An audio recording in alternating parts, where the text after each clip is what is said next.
Hello friends, welcome back. तो आज हम, जैसे मैंने लास्ट वीडियो में बताया था कि हम चार्ट ऑफ अकाउंट्स के बारे में बात करने वाले हैं इस वीडियो में। तो देखते हैं कि चार्ट ऑफ अकाउंट्स का क्या रोल रहता है हमारी ट्रांजैक्शन प्रोसेसिंग में। तो सबसे पहले मैं बता देना चाहता हूँ आपको कि चार्ट ऑफ अकाउंट्स जो है उसका ट्रांजैक्शन कोड है SL_ALR_87012333। It's a long transaction code. और इसका नेविगेशन जो है मैंने लिख रखा है यहाँ पे। नेविगेशन में यहाँ पे आपको दिखा देता हूँ। अकाउंटिंग में जाएंगे और financial accounting, then general ledger, general ledger के बाद इंफॉर्मेशन सिस्टम, और इंफॉर्मेशन सिस्टम में यहाँ पे मास्टर डेटा। मास्टर डेटा के बाद यहाँ पे, वैसे तो ये चार्ट ऑफ अकाउंट्स का ये भी है 87012326, लेकिन इसको अभी S4 हाना में रिडंडेंट कर दिया है। यानी कि अगर आप इसके थ्रू एक्सेस करने की कोशिश करोगे तो आ जाएगा फंक्शन इज नॉट अवेलेबल। तो अभी अगर ये फंक्शन अवेलेबल नहीं है तो हमें क्या करना है, चार्ट ऑफ अकाउंट्स को जो एक्सेस करना है इस ट्रांजैक्शन कोड के थ्रू करना है, GL अकाउंट लिस्ट। क्योंकि चार्ट ऑफ अकाउंट्स है क्या, चार्ट ऑफ अकाउंट्स क्या है कि जो भी हमारे जितने भी GL अकाउंट्स है उसकी कंप्लीट लिस्ट है। और GL अकाउंट्स जितने भी हैं, तो ये देखिए यहाँ पे, अ, यहाँ पे मैंने जैसे ही क्लिक किया तो यहाँ इस स्क्रीन के ऊपर आ गया। इसका नाम है GL अकाउंट्स लिस्ट। देखिए SAP इनको अंडरस्टैंड करोगे आप, जब थोड़ा यूज टू हो जाओगे तो आप देखोगे कि किसी भी चीज को रन करने के लिए हमें क्या करना पड़ता है। एक स्क्रीन मिलती है जहाँ पे हमें पैरामीटर डालना होता है। पैरामीटर डाल के हम तभी उस रिपोर्ट को, यहाँ पे parameter parameter in the sense के सिस्टम को हम बताएंगे कि हमें क्या चाहिए, क्या लिस्ट, क्या हम रन करना चाहते हैं। तो जैसे फॉर एग्जांपल यहाँ पे मेरे से मांग रहा है चार्ट ऑफ अकाउंट्स। अगर मेरे को पर्टिकुलर GL अकाउंट्स चाहिए उसकी डिटेल, या फिर अगर मेरे को सभी GL अकाउंट चाहिए तो मेरे को ये ओपन, ये इसको एम्प्टी रखना पड़ेगा, इसकी जरूरत नहीं है। तो चार्ट ऑफ अकाउंट्स यहाँ पे कंपनी कोड, किस कंपनी कोड का कौन सा चार्ट ऑफ अकाउंट आप रन करना चाहते हो, ये मेरे से पैरामीटर मांग रहा है। और फिर उसके बाद चलो यहाँ पे पहले डाल देते हैं, फिर नीचे चलते हैं। और भी एक दो कॉलम्स मैंने आपको दिखाने हैं। तो पहले ये देखते हैं, यहाँ पे जैसे ही मैंने इसको क्लिक किया, देखिए अब यहाँ पे ये जो आइकन आता है, इस आइकन के थ्रू आप जो भी जितने भी इस सिस्टम में चार्ट ऑफ अकाउंट्स है सभी की लिस्ट को आप एक्सेस कर सकते हो। लेकिन क्योंकि मैंने आपको पहले ही बताया था कि ये शेयर सर्वर है, तो इसके ऊपर there are so many chart of accounts, different लोगों ने डिफरेंट अपने चार्ट ऑफ अकाउंट्स बना रखे हैं। लेकिन मैं इस ट्रेनिंग के दौरान एक स्टैंडर्ड चार्ट ऑफ अकाउंट्स कर रहा हूँ जो SAP ने प्रोवाइड कर रखा है। तो इसमें स्टैंडर्ड चार्ट ऑफ अकाउंट जो है, जो this is the one, INT, this is standard chart of account है जो SAP ने प्रोवाइड किया। तो मेरा कंपनी कोड तो आपको पता ही है, QA13। तो हम ये कंपनी कोड यूज करेंगे। तो अभी यहाँ पे अभी मेरे को और कुछ ज्यादा डालने की जरूरत नहीं है, लेकिन एक चीज मैं आपको दिखाना चाहता हूँ नीचे। तो वो बोलता है आउटपुट फॉर्मेट क्या चाहिए। Output format different different format बता रखे हैं इसने, तो वो फॉर्मेट पूछ रहा है। लेकिन अभी फिलहाल मेरे को जो बाय डिफॉल्ट एवेप लिस्ट है वही फॉर्मेट में अभी मैं इसको रन करता हूँ। तो देखिए अभी ये मैं जो डिटेल यहाँ पे डाली है, तो जैसे ही आप इस स्क्रीन के ऊपर आओगे तो ये डिटेल मांगेगा सिस्टम, क्योंकि सिस्टम को अंडरस्टैंड करना है कि क्या रन करना चाहते हो, कौन से चार्ट ऑफ अकाउंट्स की लिस्ट रन करना चाहते हो, कौन से कंपनी कोड में रन करना चाहते हो। अगर आप चाहते हो कि जब भी मैं इस स्क्रीन के ऊपर आऊं तो बार बार मेरे को ये डालना ना पड़े, तो आप इसको, इस जो पैरामीटर आपने डाला है उसको as a save as variant कर सकते हो। जैसे ये, तो जैसे सेव एज वेरिएंट यहाँ पे आप आओगे तो यहाँ पे वेरिएंट का नेम बताए पूछेगा। जैसे मैं वेरिएंट का नेम बताता हूँ, GL for example, GL list and user training, EUT। तो ये है GL लिस्ट, इसके डिस्क्रिप्शन में डाल देता हूँ, and this is and user training. Okay, and user training. Okay, तो इसको बैकग्राउंड प्रोसेसिंग कर सकते हैं, जब फ्रंट एंड कर सकते हैं। इसकी डिटेल में मैं बैकग्राउंड प्रोसेसिंग के बारे में आने वाली वीडियोस में आपको बताऊंगा कि इसका क्या मतलब है। इसका भी बहुत बड़ा मतलब है। SAP सिस्टम में बहुत सारी ऐसी रिपोर्टें होंगी जो सिर्फ बैकग्राउंड में ही रन की जा सकती हैं। सो जैसे जैसे हम आगे बढ़ेंगे तो इन चीजों के बारे में जानेंगे। अभी वो और कुछ मेरे को यहाँ पे डालने की जरूरत नहीं है, क्योंकि जो नीचे जो कॉलम्स हैं इनके बारे में भी आने वाली जो वीडियोस हैं उनमें उनमें मैं ये आपको बताऊंगा। फिलहाल हम इसको सेव कर लेते हैं, इसको वेरिएंट को। मैंने ये वेरिएंट सेव कर लिया। अभी मेरे को इसको एग्जीक्यूट करना है और मेरी लिस्ट आ जाएगी। लेकिन इससे पहले मैंने अब आपको ये बताना है कि इस वेरिएंट का मतलब क्या है। देखिए अभी आप, मैंने बोला था कि आप बार बार ये पैरामीटर नहीं डालना चाहते, तो आप चाहते हो कि मैं एक बार डालूं, उसको सेव कर लूं, ताकि जब भी मैं इस स्क्रीन के ऊपर वापस आऊं, जैसे फॉर एग्जांपल मैं वापस आता हूं स्क्रीन के ऊपर, तो ये वहां पे वेरिएंट नहीं है, मेरे को फिर से डिटेल डालनी पड़ेगी। लेकिन क्योंकि मैंने वो जो पैरामीटर डाला है वो एज ए वेरिएंट सेव कर रखा है, तो यहाँ पे मैं मेरे को ये बटन दे रखा है गेट वेरिएंट, तो मैं इसको क्लिक करूंगा और यहाँ पे मेरा वेरिएंट जो मैंने वेरिएंट बनाया था वो आ जाएगा। तो जैसे आएगा तो पैरामीटर अपने आप यहाँ पे आ गए। तो ये जो फंक्शनैलिटी है वो बहुत हेल्पफुल है वहां पे उन स्क्रीन के ऊपर जहाँ पे आपको काफी सारा पैरामीटर डालना पड़ता है अपनी जो रिपोर्ट को रन करने के लिए। जैसे फॉर एग्जांपल मैं आपको दिखाऊंगा, जब बैलेंस शीट रन करेंगे तो काफी सारा आपको पैरामीटर डालना पड़ता है, वहां पे ये वेरिएंट बहुत आपको हेल्प रहेगा। तो जैसे ही मैंने वेरिएंट उठाया तो इसने पैरामीटर अपने आप उठा लिया। तो अब मैं एग्जीक्यूट करूंगा इसको, तो ये मेरे को ये रिपोर्ट मिल गई। तो ये कंप्लीट डिटेल सभी जो जीएल अकाउंट हैं मेरे इस इंटरनेशनल आईएनटी जो चार्ट ऑफ अकाउंट्स में, वो सभी यहाँ पे आ गए। There are so many. तो मैं जैसे पेज डाउन करके आपको दिखाता हूँ, तो देखिए दे आर 100 मेनी जो जीएल अकाउंट है यहाँ पे। तो 1000 से शुरू शुरू होके और ये 960,000 तक जीएल अकाउंट यहाँ पे इस चार्ट ऑफ अकाउंट में है। तो इस चार्ट ऑफ अकाउंट्स के को डाउनलोड करना हो अगर आपको, तो वो भी आप कर सकते हो। जैसे फॉर एग्जांपल अगर मैंने इसको, ये यहाँ पे है डिस्प्ले एज ए टेबल, तो डिफरेंट ऑप्शंस यहाँ पे अवेलेबल हैं।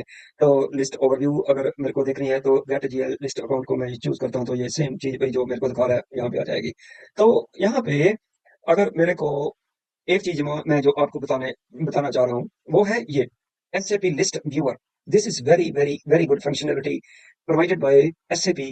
तो इसको अगर मैं क्लिक करता हूँ तो ये मेरे को चार्ट ऑफ अकाउंट्स यहाँ पे वही सेम दिखाई दे रहा है, सभी ये यहाँ पे दिखाई दे रहे हैं, लेकिन इसमें ये लिस्ट व्यूअर में है तो यहाँ पे मेरे पास काफी सारी ऑप्शंस अवेलेबल हो जाती हैं। जैसे फॉर एग्जांपल मैं इसको क्लिक करता हूँ और इसकी डिटेल देखता हूँ, इस अकाउंट की डिटेल मेरे को दिखाएगा कि यहाँ पे ये आईएनटी चार्ट ऑफ अकाउंट्स की है, 2000 नंबर इसका जीएल अकाउंट का नंबर है, कंपनी कोड ये है और इसका नाम है बिल्डिंग। सो ऐसे मैं डिटेल इसकी देख सकता हूँ।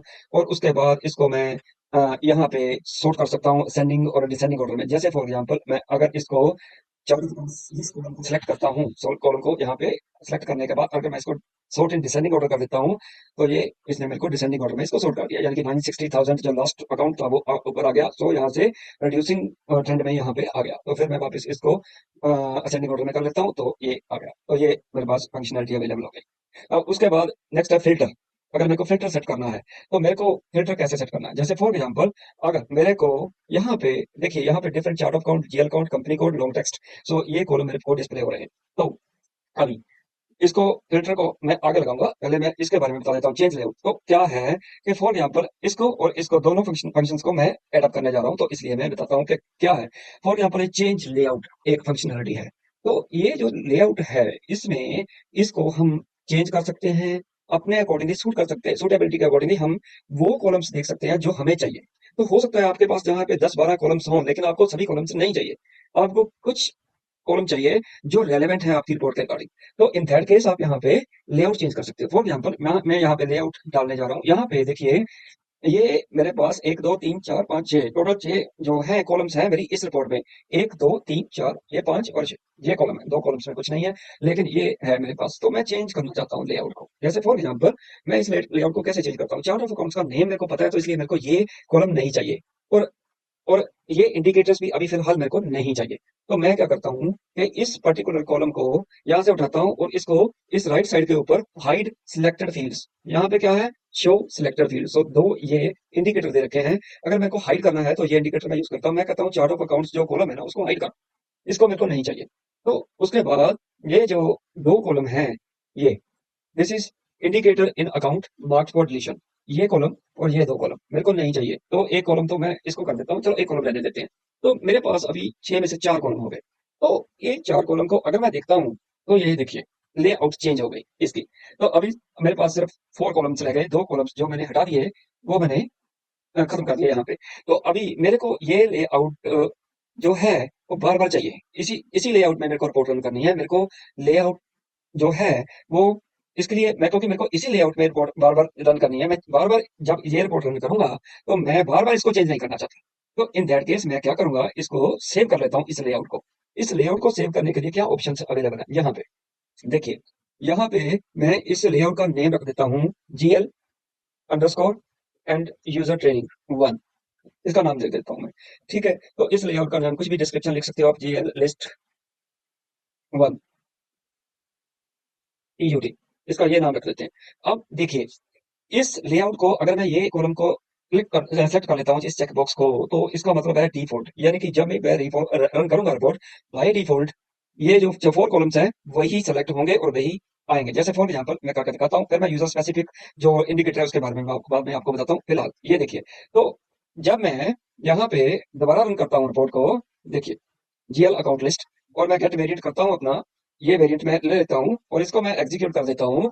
तो इन दैट केस अगर मैं दोबारा लिस्ट व्यूअर के ऊपर जाता हूँ तो देखिए बाय डिफॉल्ट मेरे को वो 4 कॉलम्स ही आ रहे हैं, क्योंकि मैंने जो लेआउट थी उस लेआउट में मैंने जो है उस लेआउट को बाय डिफॉल्ट जो था इंडिकेटर मैंने वो सेलेक्ट कर दिया था।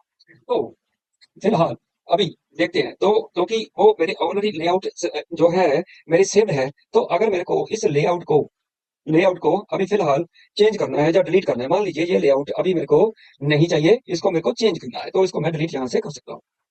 अगर अगर मेरे को जो डिफॉल्ट सेटिंग है इस लेआउट की, वो है जो डिफॉल्ट सेटिंग मैंने इसकी बता दी है, ऑलरेडी मैंने डिफॉल्ट इसको सेट कर रखा है। अगर मेरे को इसको डिलीट करना चाहिए यहाँ से मैं डिलीट कर सकता हूँ, लेकिन फिलहाल इन दिस केस मैं क्या करता हूँ कि मैं इस लेआउट को दोबारा से वापस रिट्रीव करता हूँ और यहाँ पे मैं डिफॉल्ट हटा देता हूँ, तो ये बाय डिफॉल्ट नहीं रन होगी। तो क्या होगा, तो जब मैं अभी इसको रन करूंगा, जब मैं रिपोर्ट दोबारा रन करूंगा तो क्या होगा, let's see.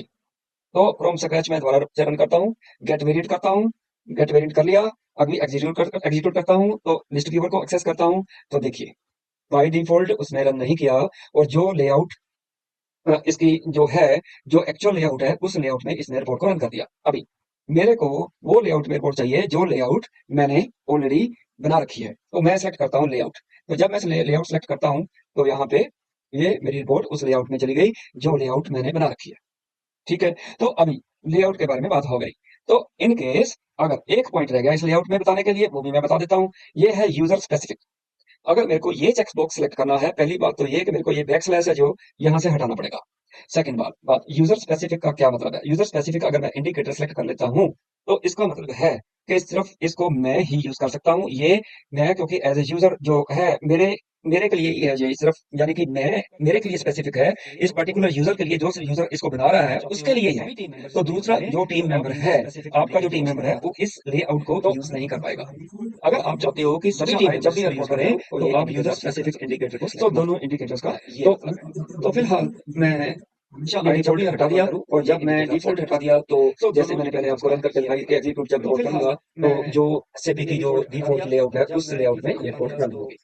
So this is all about the GL account list. So it contains all the GL accounts in our system. So हमारे चार्ट ऑफ अकाउंट्स में तो मोस्ट ऑफ द टाइम जब आप रियल टाइम वर्किंग करोगे तो क्या होगा कि जो चार्ट ऑफ अकाउंट्स जो है most of the time company अपने चार्ट ऑफ अकाउंट क्रिएट करती है, क्योंकि हर एक बिजनेस का अपना बिजनेस मॉडल होता है। उस बिजनेस मॉडल के अकॉर्डिंगली आपको जीएल अकाउंट क्रिएट करने होते हैं। तो इसलिए जब भी आप रियल टाइम में काम करोगे तो मोस्ट ऑफ द टाइम आप कस्टमाइज्ड यानी कि कंपनी का अपना बनाया हुआ चार्ट ऑफ अकाउंट्स देखोगे, और उसके अकॉर्डिंगली कंपनी अपनी बैलेंस शीट बनाती है। क्योंकि हर एक बिजनेस के ऊपर, अगर वो मैन्युफैक्चरिंग इंडस्ट्री है तो उसका चार्ट ऑफ अकाउंट्स डिफरेंट होगा, ट्रेडिंग बिजनेस का अलग से होगा, अगर वो सर्विस प्रोवाइडिंग कंपनी है तो वो उसका चार्ट ऑफ अकाउंट्स अपना अलग से होगा। सो आप रियल टाइम में आप कस्टमाइज्ड कंपनी की सूटेबिलिटी के अकॉर्डिंगली जो चार्ट ऑफ अकाउंट्स बनाया गया है वो आप देखोगे। अदरवाइज फिलहाल हम ट्रेनिंग के दौरान ये स्टैंडर्ड जीएल अकाउंट लिस्ट यानी कि चार्ट ऑफ अकाउंट यूज करेंगे अपनी ट्रेनिंग के दौरान में जो है बैलेंस शीट्स, या हम जो जीएल अकाउंट एंट्री करने के लिए जो हम नेक्स्ट आने वाली वीडियो में स्टार्ट करने वाले हैं कि सबसे पहले जीएल अकाउंट मास्टर डेटा की मेंटेनेंस से स्टार्ट करेंगे नेक्स्ट वीडियो से। So that's all for the day, thanks very much.